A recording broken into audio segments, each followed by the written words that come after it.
ओला दुष्काळ जाहीर करा अशी मागणी विरोधक करतायत।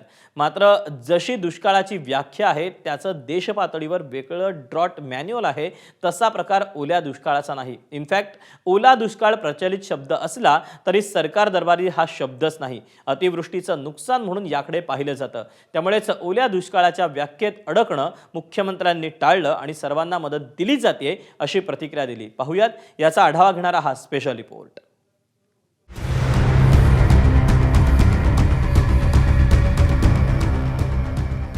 बीड, धाराशिवसह मराठवाड्यातल्या बहुतांश जिल्ह्यात आणि सोलापूर जिल्ह्यातही अतिवृष्टी झाली। शेती, घरदार, खरीप पिकं पाण्यात गेली। 70 लाख एकरपेक्षा जास्त क्षेत्रावर पिकांचं नुकसान झालं। ओला दुष्काळ जाहीर करावा अशी मागणी जोर धरू लागली। महाविकास आघाडीतील तिन्ही प्रमुख पक्षांनी त्यावरून सरकारवर टीकाही केली। ओला दुष्काळ जाहीर करावा अशी परिस्थिती आहे। राज्याचे मुख्यमंत्री आहेत, मुंबईत आहेत, मोनोरेल, मेट्रो वगैरे उद्घाटन मुंबईत, ठाण्यात करतायत। अशा प्रकारची संकट आल्यावरती फक्त गुजरातला जास्त मदत मिळते ही लोकभावना आहे।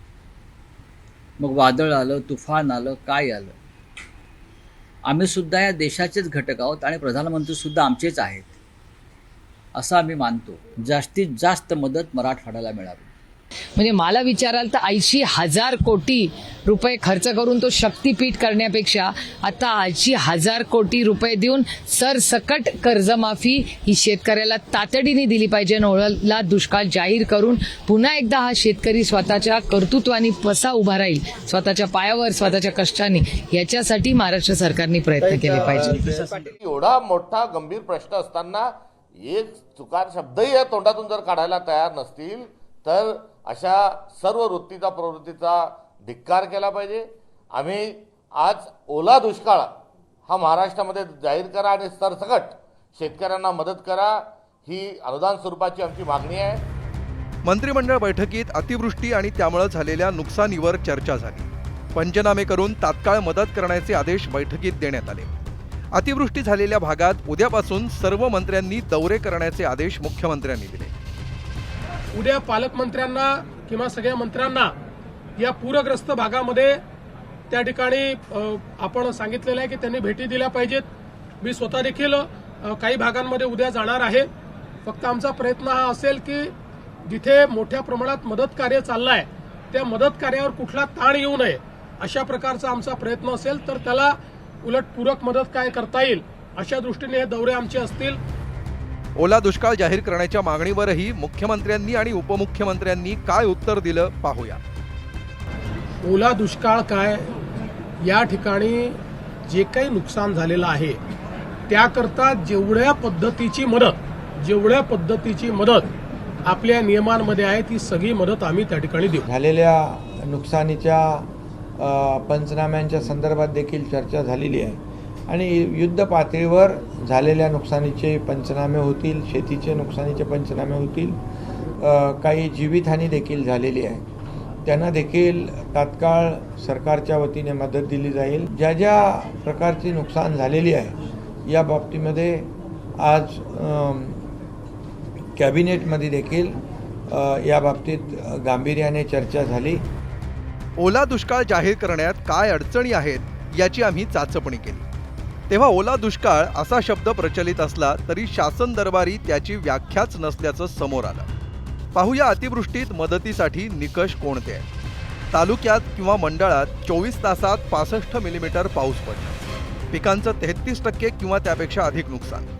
महसूल विभाग, कृषी विभाग आणि स्थानिक प्रशासन पंचनामे करून याबाबत अहवाल सादर करतात। शेतीशिवाय घर, पशुधन, रस्ते आणि पाणी पुरवठा यावर झालेला परिणामही तपासला जातो। या अहवालांच्या आधारे जिल्हाधिकारी, विभागीय आयुक्त आणि राज्य सरकार मदत जाहीर करतात। ठाकरेंच्या शिवसेनेचे खासदार ओमराजे निंबाळकर गेले काही दिवस त्यांच्या भागातील नागरिकांची मदत करतायत। त्यांनी पीक विम्याच्या बदललेल्या निकषांकडे लक्ष वेधलं। घाईगडबडीत आणि शांततेत निकष बदलल्याचा फटका शेतकऱ्यांना बसत असल्याचा आरोप त्यांनी केला। ओला दुष्काळ जाहीर करावा आणि सन्मान्य मुख्यमंत्री महोदय म्हणत होते की आम्ही कर्जमाफीची योग्य वेळ आली की आम्ही कर्जमाफी करू. मला वाटतंय कर्जमाफीची ह्याच्यापेक्षा दुसरी योग्य वेळ असू शकत नाही. निवडणुकीच्या पूर्वी शेतकऱ्यांना आश्वासन दिलंय, मला वाटतंय त्याची पूर्तता करण्याची ह्याच्यापेक्षा दुसरी उत्तम वेळ असू शकत नाही. आणि राजकारण बाजूला, मला वाटतंय अशा स्वरूपाची मदत जर शेतकऱ्यांच्या बाबतीत सन्मान्य मुख्यमंत्र्यांनी केली तर निश्चित आम्ही सुद्धा विरोधक असताना सुद्धा मोठ्या मनानं त्यांचं अभिनंदन करू. फक्त ती वेळ, तशा पद्धतीचा निर्णय सन्मान्य मुख्यमंत्री महोदयांनी घ्यावी. मला वाटतंय तेच आम्ही आता वाट बघतोय. ओल्या दुष्काळाच्या मागणीवर कृषी मंत्री दत्तामामा भरणे आणि मदत पुनर्वसन मंत्री मकरंद आबा पाटील यांनी सरकारची भूमिका स्पष्ट केली. मागणी 100% शेतकऱ्यांची आहे. कुठलाही निर्णय घेताना किंवा कुठलाही निर्णय करताना शेवटी केंद्र सरकारचे निकष काय आहेत, राज्य सरकारचे निकष काय आहेत, शेवटी हे निकष बघून. पण हे निकष बघण्यापेक्षा जो अडचणी झालेल्या शेतकऱ्याला मदत मिळाली पाहिजे, त्याला मदत झाली पाहिजे, ही शेवटी शासनाची भूमिका आहे. शेवटी हे शासन हे शेतकऱ्यांच्या पाठिंब्यावरच आहे, अवलंबून आहे. त्यामुळे शेतकऱ्यांना मदत करणं शेवटी आमचं कर्तव्य आहे.